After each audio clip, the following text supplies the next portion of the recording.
And now I'm going to go to the book, Unit 731 by Peter Williams and David Wallace.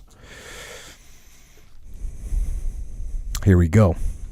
In a few short years, Ishii's project had hurtled from relative obscurity to one of top secret and national importance. It took 2 years to construct the establishment's 150 or so buildings, which included accommodation for thousands of people, a railway siding, an incinerator and powerhouse with tall cooling towers, an animal house, an airfield, a large administration building, an exercise yard, and a strange, forbidding, square-shaped building known as Ro Block. R-O. The Japanese character Ro is square in shape, hence the name of the building. Although Ro Block looked square from the outside, hidden from view in the center were two other buildings known as Blocks 7 and 8.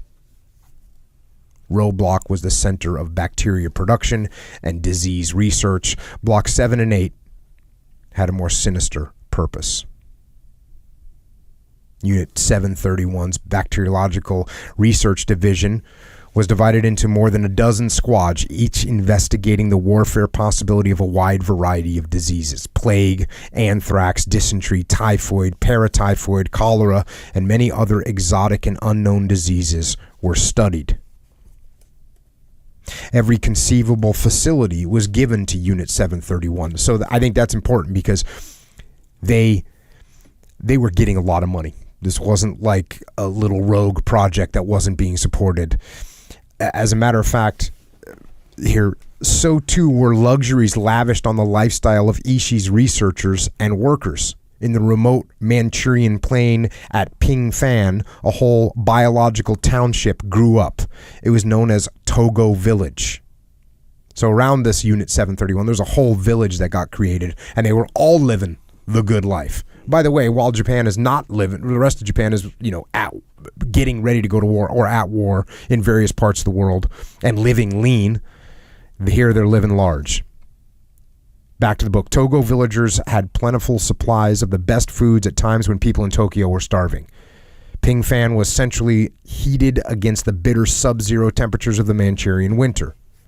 Naturally, it had the best sanitation, including even Western-style lavatories. So he took care of his people. And his people and he were getting taken care of.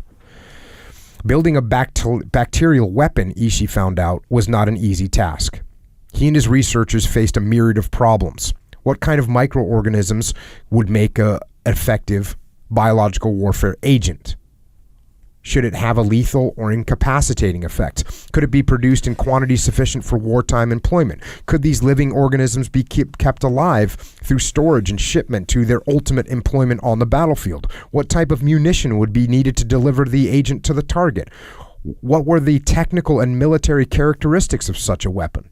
So he started from ground zero, trying to figure all this out.